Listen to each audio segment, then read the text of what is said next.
you have to be very selfish also. And मैंने कभी ये नहीं सोचा है कि मैं अपने कॉन्शियस को साइड पे रख के अपने करियर को आगे रखूं. मैंने हमेशा अपने कॉन्शियस को ही आगे रखा है, and that's why I am very happy. And for me being happy is much more important then being the lead in 5-10 different films. That's very nice. You're lucky if you can say that. It was never frustrating at all. No, not at all. It's never. Of course, if a film doesn't do well, then you're not happy about it. Everybody wants their films to do well, and I've had my share of both success and failure. But हर चीज़ आपको कुछ ना कुछ सिखाती है, और जो experience मैंने gain किया है, both in the success and failure, I've brought that to this production house and to my direction as well. आपको लगता है कि now that you've turned a director, अब आपका expand हो गया है suddenly horizon, जो भी आप as an actor करना चाहते हो, of course now you simply have to write a film and then direct it. It's not that simple, because that film has to be good. क्योंकि ज़रूरी नहीं है कि मैं as a producer अपनी खुद की film green light करूँ. Because as a producer director I have to like that film. मेरे ख्याल से as a producer you have to put that writer aside and you have to then read the script with a different objectivity कि ये क्या इतना अच्छा है कि इसको हम आगे ले जाके फिल्म बनाए, लोगों को पसंद आएगी या नहीं, या इस पे और काम होना चाहिए. So as a production house मैं सिर्फ अपने ही फिल्म्स नहीं बनाना चाहूँगा, मैं दूसरे लोगों के भी स्क्रिप्ट्स बनाना चाहूँगा. और भी 2-3 लोग हमारे लिए लिख रहे हैं अभी इसी वक्त, और नए डायरेक्टर्स के भी साथ हम काम करना चाहेंगे, दूसरे प्रोडक्शन हाउसेस के भी साथ काम करना चाहेंगे. अच्छा, besides these of course this film making and acting, आपका एक अंडर वाटर फोटोग्राफी का पैशन, उसके बारे में मैंने कुछ पढ़ा भी है, and you held exhibitions on that. या व्हाई पर्टिकुलरली अंडर वाटर? जब मैंने स्कूबा डाइविंग सीखा तब उस वक्त मुझे पता चला कि पानी के नीचे भी फोटोग्राफ्स लिए जा सकते हैं. वो पहली बार मैंने सुना था, and I was really excited and interested and curious कि पानी के नीचे फोटोग्राफ्स कैसे खींचे जाते हैं. What is the whole challenge of photography under water, let's say? It's very hard, क्योंकि उसमें आप स्कूबा डाइविंग भी कर रहे हैं, आप कई चीज़ों का ध्यान भी कर रहे हैं, लेकिन at the same time camera focus करना पड़ता है, और बहुत ही भारी सिस्टम है, लाइट्स भी है उसके अंदर, सो आसान बिल्कुल नहीं है. सबसे इंचेंटिंग एक्सपीरियंस कौन सा होता है अंडर सी लाइफ का? जो एक डेंजर होता है, that's very enchanting, facing your fear. जैसे मैंने एक जगह साउथ अफ्रीका में एक किस्म की शार्क है, टाइगर शार्क, जो काफ़ी लंबी है और काफ़ी डेंजरस भी है, और एक ही जगह है दुनिया में जहाँ पे आप उनके साथ बिना केज के डाइविंग कर सकते हैं. अच्छा. वो कुछ 12 फुट लंबी होती है, तो वो एक ऐसा जानवर है जो आपको एक बुड़क में खा सकता है. पहली बात यह है कि आप उसके सामने पीठ दिखा के नहीं जा सकते, तो अगर आपको डर लग गया और आप उसे भागना चाहो तो वही सबसे बड़ी गलती है, क्योंकि वो ये समझेगा कि आप कोई खाने की चीज हो. You're a living organism. बिल्कुल. तो सबसे अहम चीज है कि आपको उसके आंखों में आंखें डाल के हमेशा जहां पे भी जा रहा है उसको देखना पड़ता है, and you have to be like this, खड़ा होना पड़ता है पानी में, ताकि उसको लगे कि आप उससे बड़े हो. तो ये कई चीजें ऐसी हैं जिससे वो आपकी तरफ आता भी है ये देखने के लिए कि आप डरोगे या नहीं. तो उस वक्त भी आपको उसको थोड़ा सा धक्का मारना पड़ता है. तो एक 12 फुट के शार्क को धक्का मारना कोई आसान, 12 कई बार 15 फुट के भी होते हैं, उनको धक्का मारना आसान बात नहीं होती है. तो वहां पे मैंने 4 दिन डाइविंग की और रात को नींद नहीं आती थी, लेकिन एक वो जो डर है उसी का मजा है. आपको क्या पर्सपेक्टिव मिला, especially in an adventure like this, and then of course being in this whole experience, living this whole experience of being an actor and making films? I think जो एक्टर है वो एक किस्म से साइकोलॉजी स्टूडेंट भी होते हैं, because वो ह्यूमन बिहेवियर स्टडी करते हैं, वो किसी और के दिमाग के अंदर की जो सोच है वो निकालने की कोशिश करते हैं. और आप जब अलग कल्चर्स के पास जाते हो, जब ट्रैवलिंग करते हो और लोगों से मिलते हो, तो आपका जो ये एक्सपीरियंस है वो बढ़ता जाता है. तो वो उसी एक्सपीरियंस में से किरदार बनाए जाते हैं. How do you approach your role? Very simply, set पे आने से पहले मैं दिमाग से सोचता हूँ और सेट पे आने के बाद मैं दिल से सोचता हूँ. अच्छा. बाकी सेट पे आने से पहले मैं उस रोल को एनालाइज करता हूँ, लेकिन सेट पे आने के बाद जब निभाता हूँ उस रोल को तो सिर्फ इमोशनली देखता हूँ उसको कि ये कैरेक्टर इमोशनली क्या करना चाहता है. सबसे इंटरेस्टिंग एंड सबसे चैलेंजिंग रोल कौन सा रहा है? सबसे इंटरेस्टिंग रोल ऑफ कोर्स घोसला वाला रोल था, क्योंकि इसमें काफ़ी लेयर्स थे. एक ऐसा बंदा जो जिसकी अपने खुद के फादर के साथ नहीं बनती, और इस टाइप का लीडिंग रोल कभी हिंदी फिल्म में ज़्यादा नहीं आए थे, जो एक शाय लड़का भी था जो अपने खुद के नाम से उसको शर्म आती थी बताने में, और अपने बाप के साथ उसको शर्म आती थी, उसको बाप के साथ बनती नहीं थी, गर्लफ्रेंड को भी गर्लफ्रेंड बोलने में उसको शर्म आती थी। तो एक बहुत ही कॉम्प्लिकेटेड कैरेक्टर था और उसको करना आसान नहीं था। तो उन नेगेटिव चीज़ों को कैसे ह्यूमन बनाया जाए, नॉर्मल कैसे बनाया जाए, और वो भी एक कॉमिक ड्रामा में, क्योंकि फिल्म फनी भी है तो आप ज्यादा वो you did not want to make it too serious also, तो एक फाइन लाइन थी। How was that whole experience of that film, because it is a cult film, yes. Yeah. It was great again, you know, that again was a film जो बनते बनते बन गई बस, you know, और release होने में भी उसके कई प्रॉब्लम्स थे, क्योंकि वो राइट्स का चक्कर था, 2-3 प्रोड्यूसर्स थे, सबका आपस में झगड़ा शुरू हो गया। अच्छा।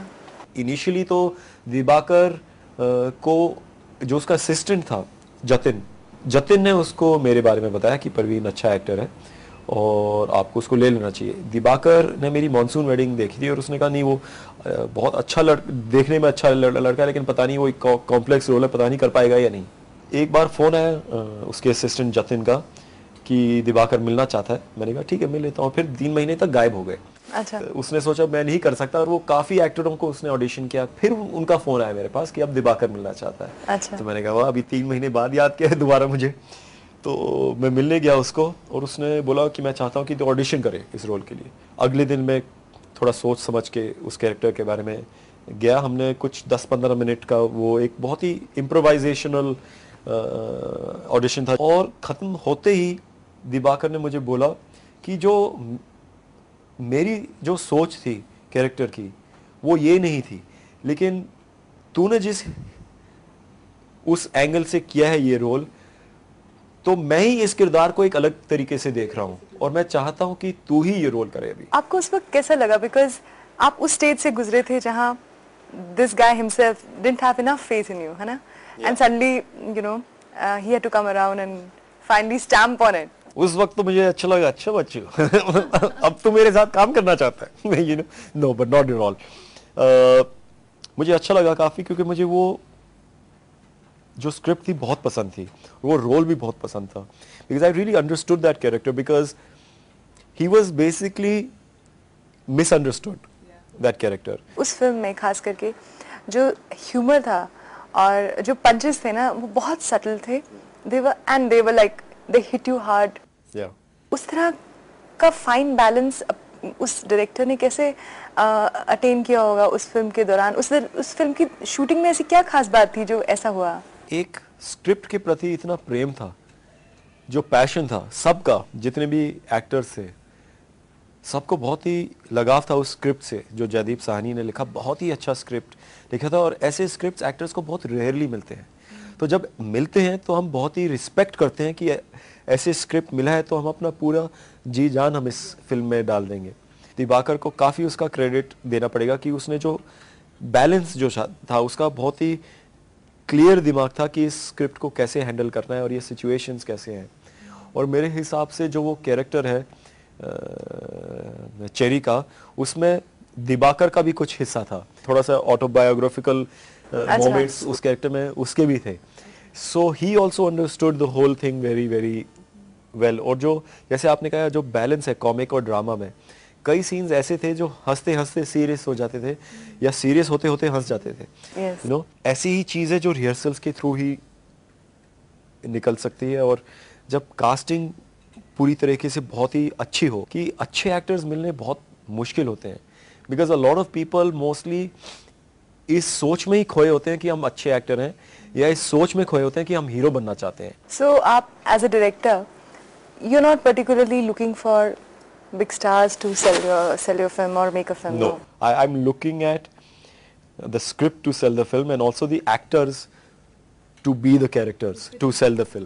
अच्छा, as a director जब आपने किसी एक्टर को चूज करना हो तो आप क्या ढूंढते हैं उसमें? Of course एक easiness होना चाहिए उसके साथ काम करने का. You should look forward to working with him. Okay. जैसे मेरे और अनुपम जी का एक बहुत ही अच्छा अंडरस्टैंडिंग है, और सबसे पहले मैं उनके पास गया एक किरदार के लिए, उन्होंने स्क्रिप्ट पढ़ा और बहुत अच्छा लगा उनको, and he said yes immediately. Film का जो प्रोसेस है वो लंबा होता है बहुत, सिर्फ फिल्म बनाना ही नहीं, उनके साथ पोस्ट में भी काम करना पड़ता है, पब्लिसिटी भी करनी है. As a person you have to be comfortable. Welcome back and still in conversation with Praveen Dabas.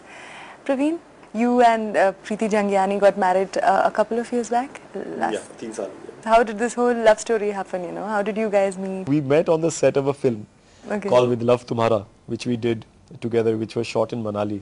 उससे पहले हम एक ही बार मिले थे, हम दोनों एक शादी में थे और प्रीति को लगा था कि वो मेरे से मिल चुकी है पहले, क्योंकि दोनों इंडस्ट्री में थे, तो वो दूर से बस हेलो बोल रही थी ऐसे. और मैंने बस ऐसे देखा और मैंने देखा पता नहीं किसको वेव करी, मैंने पीछे देखा और मेरे पीछे दीवार थी, तो तब तक वो मुंह मोड़ के चली गई थी.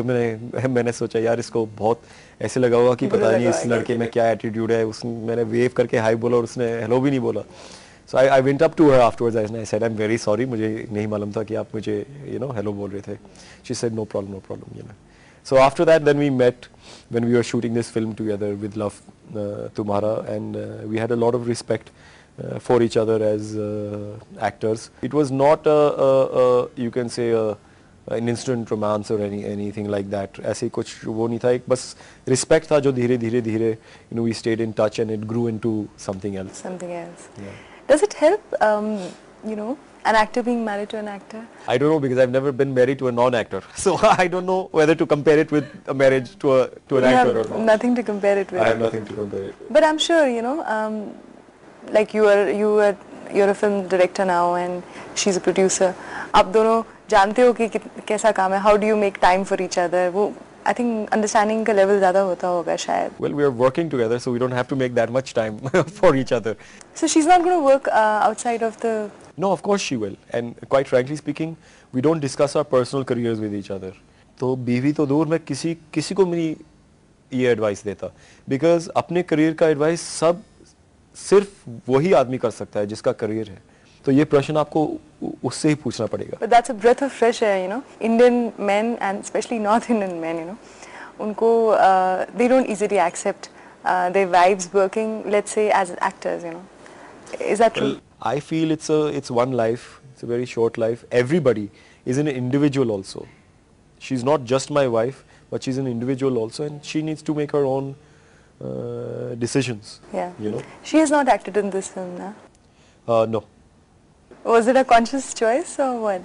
Yeah, it was a conscious choice. We did not want to give the feeling that we're making films for ourselves. But what is wrong with that? Even if there's nothing wrong with it. I don't think as a director she fit into the role also. So I did not want to zabardasti put her there just because she's my wife.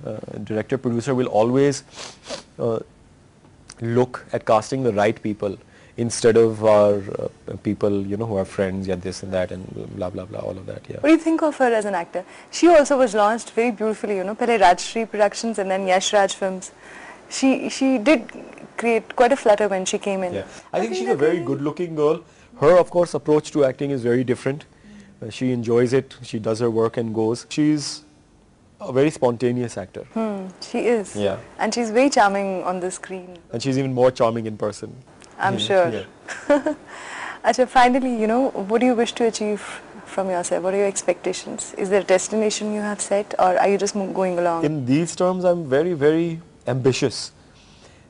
And it's now that I feel I have much more control over it, because as an actor, sometimes you feel helpless because you want to, sometimes shake up the directors also. Ki you need to work harder. What are you doing? You've got this opportunity. Why are you wasting it? We really wish you all the best, Praveen, and we really hope कि आपकी जो film है ना, ये बहुत अच्छी receive हो और जितना आपने passion इसमें डाला है apparently, वो उसको it comes to a fruition. Thanks so much, and it was lovely talking to you. Same here. Thank you so much for giving us your time.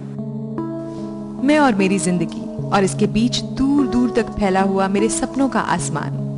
Praveen दबास ने न सिर्फ अपना आसमान ढूंढा है, बल्कि और नए सपनों को पंख भी दिए हैं. काश सपने चलते रहें और इनकी जिंदगी को छू कर गुजरते रहें बिटवीन अस.